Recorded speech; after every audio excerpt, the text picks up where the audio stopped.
todos que estão aí na escuta, os que vão participar depois, minha boa noite, meu shalom, shalom. Muita gente pergunta por que eu falo shalom, shalom. Porque a palavra shalom 2 vezes significa que você deve ficar livre das dívidas, você deve ter abundância em tudo, prosperidade, equilíbrio, tudo se alinhando na tua vida, você viver o melhor desta terra. Então, por isso eu declaro shalom, shalom de Deus sobre a sua vida. Amém. Isso é uma resposta a mim, porque hoje a Marlene mandou uma mensagem para mim dizendo que iria vir. E ela escreveu shalom, shalom. E eu escrevi assim, um só shalom tá bom. Ela falou, shalom nunca é demais. Shalom quer dizer paz, não é mesmo, Marlene? Quanto mais shalom, melhor.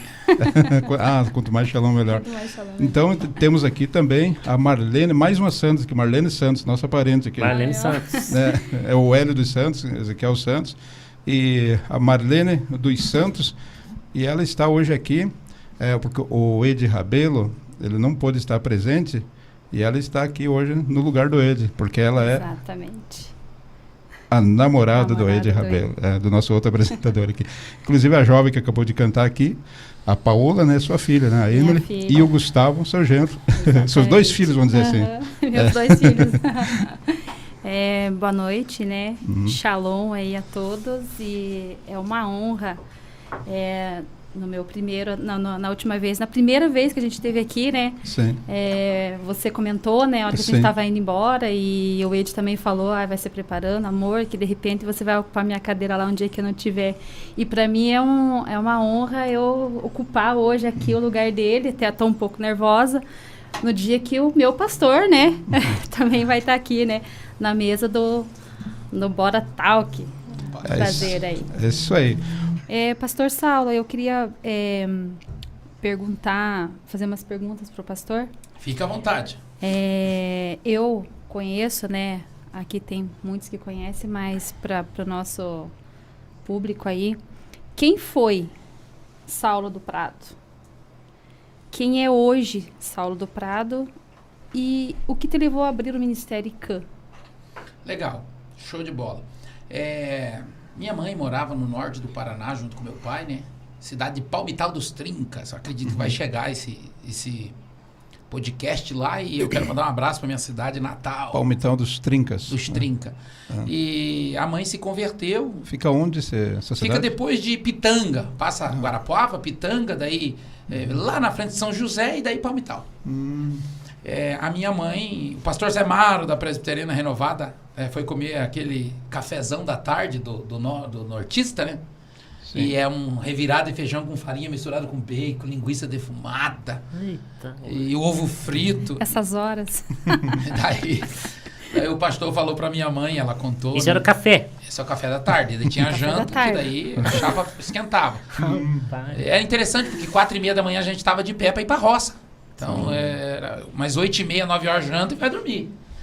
E o interessante era que, daí esse pastor falou, antes de nós tomarmos o café, eu quero fazer uma oração para a senhora. Botou a mão na cabeça da minha mãe e começou a orar em línguas. Aquela língua gostosa, que hoje a ciência provou. Está provado, tem vídeos na internet. Eu já preguei sobre isso. Glória a Deus. Que a oração mais certa a se fazer é orar em línguas. E aí... A minha mãe falou, pode orar, pastor. Pastor Zé Maro morreu algum tempo atrás, bem velhinho, um homem de Deus, meu Deus. Botou a mão na cabeça da minha mãe e disse, minha serva, eu vou te dar mais um filho. Ela já tinha 10. E coloca o nome dele de Saulo. E ele vai ser um pastor e pregador da minha palavra. 2 anos e 9 meses depois, eu nasci. Ela nem esperava mais, né? Que fosse e quando nasci, os vizinhos, do que não tinha ecografia, né? Os vizinhos iam lá visitar. Já nasceu a menininha? Perguntava a minha mãe. Não, Deus falou que é piar e o nome dele vai ser Saulo, vai ser pastor e pregador. Aí com 18, com uns 14 anos eu saí fora. 12 anos eu saí fora da igreja. Pintei o 7. 12 anos? 12 anos. Judiei da minha mãe com meu pai, porque eu saía na sexta, voltava na terça. Com 12 anos ninguém me segurava mais. Espírito de rebeldia. Mas daí, com 18 anos, uma amiga me convidou para ir para a igreja. Eu fui no culto do círculo de oração, do congresso da minha mãe, cantava. E ela sentou nos primeiros banquinhos, eu sentei lá na galeria. Por incrível que pareça, eu era cabeludo. Olha. E daí o pregador pregou uma mensagem simples, carregada de Deus sobre o filho pródigo.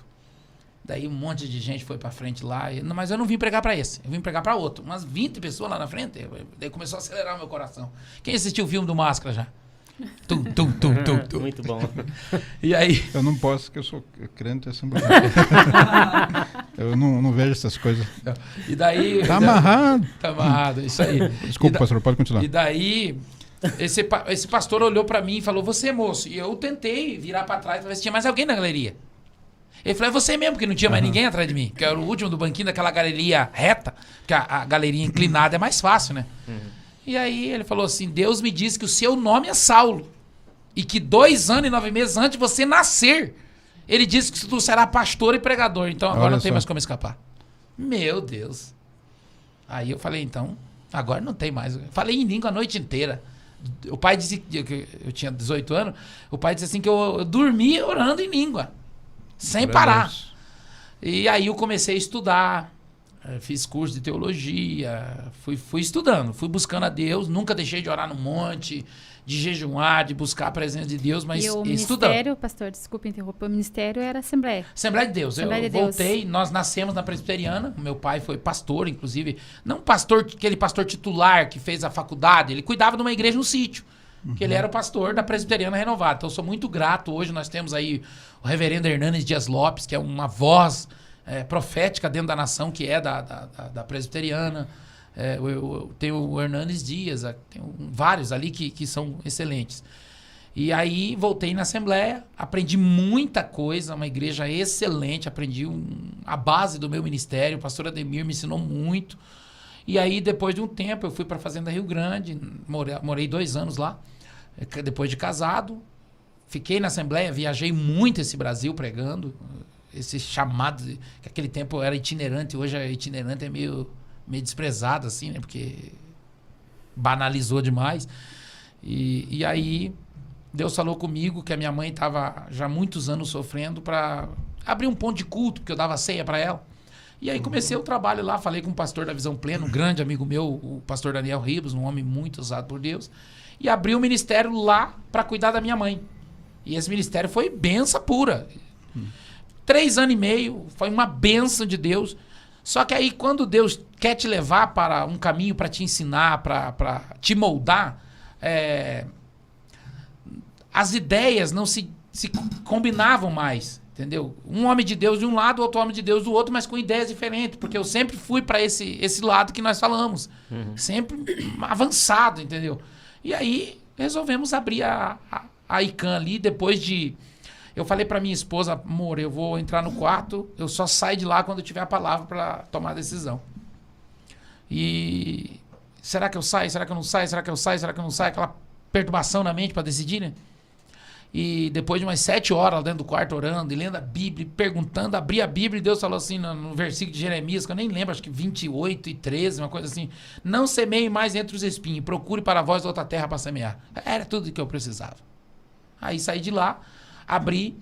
É uma igreja pequena com estrutura grande hoje. ICAN é a sigla. A sigla. Como é? É engraçado que ICAN é a Igreja Cristã Alcançando as Nações. Mas em inglês, Filipenses 4:13, em inglês, o I can é eu posso. Ó, gostei. Eu posso. Yes, I can. I can, é outra voz, né? Tá vendo? Yes, I can. E o que você perguntou daí mais? Que é a última parte? Não, era sobre a ICAN mesmo. E hoje visto que a igreja que mais cresce no Tatuquara, o que o pastor tem para o futuro referente ao Ministério ICAN? Então, hoje, assim, ó, a gente passa tantas circunstâncias na vida e a gente, com essa mentalidade de abundância, de riqueza, eu percebi que aonde a gente está estabelecido, e a igreja em geral, ela não tem estrutura para receber essa mensagem. E eu trabalhei 1 ano e meio ali, essa mensagem direta, e eu fui espantando as pessoas. Literalmente. Então, o que hoje caiu no meu coração é a gente pegar esse povo, ensinar uma mentalidade essa mentalidade profética, essa mentalidade de cura, essa mentalidade de palavras de conhecimento que a gente trabalha muito. Então o pastor acha que assustou Sim, com certeza. Assustou o povo. É tanto que eu pregava todo dia, há um tempo atrás. Quando eu preguei em algumas igrejas, essa mensagem que nós estamos falando aqui, esse povo nunca mais me convidou para pregar. Então, assim, fecha portas, ela espanta o povo, porque essa mensagem que nós estamos falando aqui obriga você a fazer as coisas. Você não tem que ficar esperando o pastor, o pai, a mãe, Deus. Não, você tem que fazer o que você tem que ser feito. E isso assusta. Então, assim, a mentalidade é voltar a pegar a mão desse povo, trazer esse ministério de cura, de libertação, de expulsar o cão, embora hoje eu aprenda que não adianta expulsar demônio. Você expulsa o demônio, a pessoa está tudo bichada lá na alma, o demônio sai e traz mais 7. Então tem que curar, tratar a alma e o demônio vai embora sozinho, sem precisar fazer... Aí você vem e trabalha nisso, e aqueles que querem aprender a mentalidade de riqueza para financiar o reino, você vai ensinar.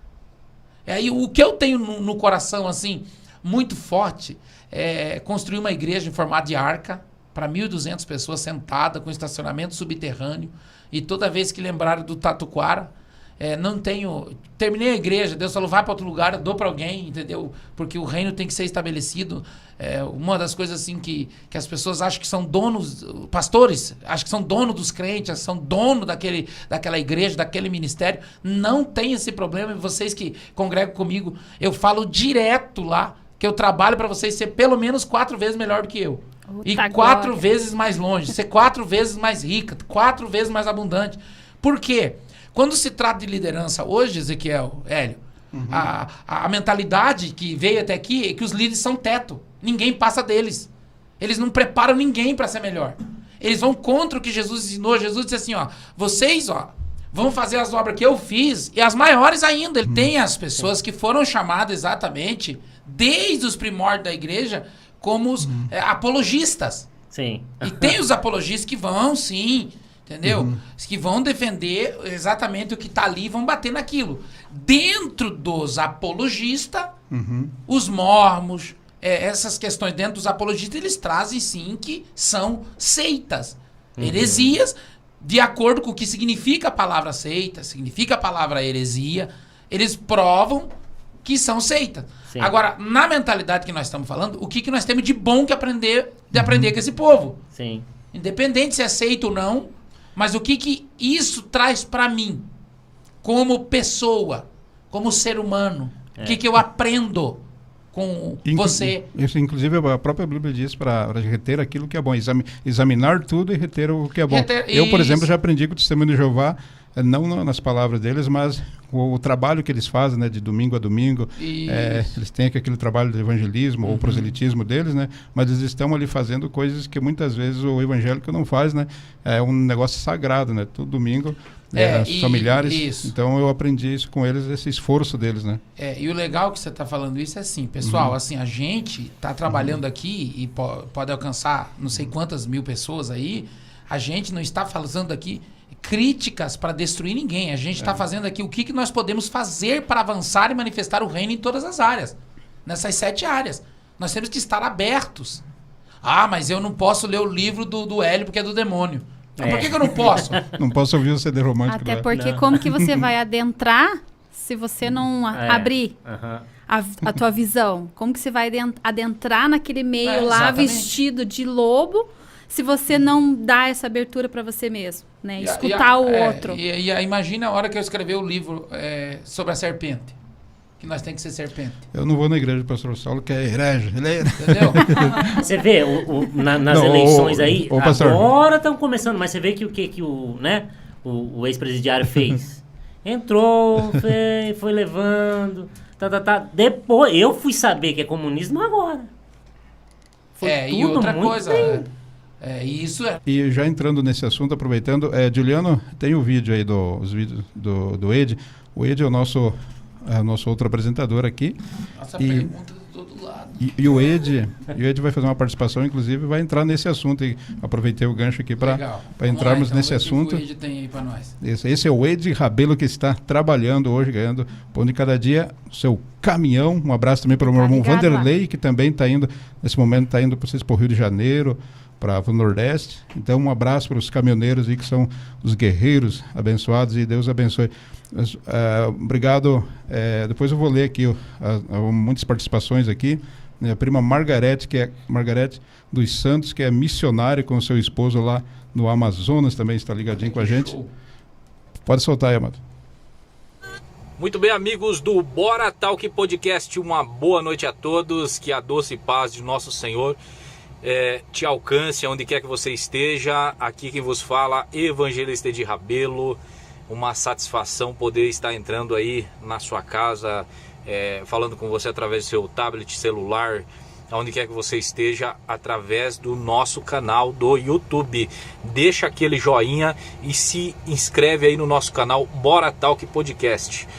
Muito bem, hoje quero agradecer aí ao Kel Santos, ao Juliana, ao Hélio Santos. Hoje tá cheio de santo nesse lugar, Kel, você prestou atenção? Kel Santos, Hélio dos Santos, Marlene dos Santos, Paola dos Santos, todo mundo dos Santos aí, né? Que Deus abençoe, é isso aí mesmo, né?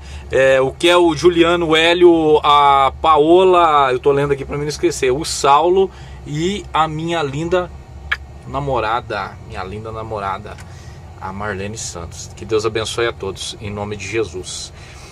Pastor Saulo, um grande prazer tê-lo aqui conosco no nosso canal. Já há alguns dias nós estávamos tentando encaixar, né, na agenda do pastor e já havíamos marcado algumas semanas atrás. É um enorme prazer, sejam todos muito bem-vindos. Espero que, né, o Juliano e o Kel aí sabem como recepcionar. Sei que vocês estão muito bem, sintam-se à vontade. Pastor, como na nossa primeira conversa, pastor, eu havia falado sobre o nosso canal. O objetivo é resgatar, trazer à memória, né, aqueles cantores que fizeram parte, fazem parte da nossa vida cristã, da nossa conversão, assim como o Hélio, que o Hélio é um presente de Deus para a nossa vida, né, e outros tantos que já vieram aí. Mas a ideia, quando eu conheci o Kel Santos, quando Deus uniu esse propósito, esse trabalho, colocou dentro do nosso coração, por que tudo bateu? Porque a ideia era exatamente essa, falar sobre política e religião, pastor. Nunca um tema foi tão atual, foi tão forte como está sendo agora, porque eu vejo que a política e a religião, elas andam juntos. Que pena, pastor, que tem pessoas que não pensam assim. São pessoas que ainda não entenderam a palavra de Deus. São pessoas que ainda não conseguiram se posicionar em frente a tudo. Por que tudo bateu? Porque a ideia era exatamente essa, falar sobre política e religião, pastor. Nunca um tema foi tão atual, foi tão forte como está sendo agora, porque eu vejo que a política e a religião, elas andam juntos. Que pena, pastor, que tem pessoas que não pensam assim. São pessoas que ainda não entenderam a palavra de Deus. São pessoas que ainda não conseguiram se posicionar em frente a tudo que está acontecendo. E eu conheci o pastor Saulo alguns anos atrás, quando eu pastoreava a igreja de Itaperuçu, e pastor Saulo esteve conosco em várias campanhas, e podemos ver ao longo desse tempo o posicionamento do pastor, o alinhamento, o pensamento, assim como muitos cristãos, pastor. Eu vou ser bem sincero, de todo o coração mesmo, eu vi muitos evangélicos que não conseguiram a cadeira lá na Câmara. E eu confesso para você, pastor, eu achei foi bom. Dói essa palavra é dura, só que chegam lá, não nos representam. Você vê 4 anos e esses camaradas não fazem nada, não aparecem, eles fogem dos posicionamentos cristãos. Então eu vou deixar para você responder, pastor, porque eu acho que você já viu o meu posicionamento. As pessoas que dizem nos defender, mas que quando precisam se posicionar, tiram o corpo fora. A posição do cristão, qual a posição que o cristão deve tomar nesse tempo em que estamos vivendo. Amém? Que Deus abençoe a todos. Tenham uma ótima entrevista aí com o pastor Saulo, com a Paola, com o Gustavon. e com a minha linda Marlene. Que Deus abençoe a todos. Verdade, pastor. Nós tivemos aqui o pastor Saulo. Ele tinha muito mais coisas para falar, né, Hélio? Nossa, tem uns 3 podcasts com ele. Inclusive vai ter a parte 2 e a parte 3, pastor. Com o senhor, pode aguardar aí. Vamos fazer a parte 2 e umas 3 perguntas aqui ainda. Não, e eu, que agora que eu conheci ele, eu vou vir com umas 80 perguntas. Verdade. Eu não tinha pergunta nenhuma. Obrigado. Né? Obrigado, minha parente e parente do Hélio também, Marlene Santos, né? Obrigado, Marlene. Deus abençoe. Obrigado, tá? E Obrigada a você vai voltar mais vezes aqui com a gente.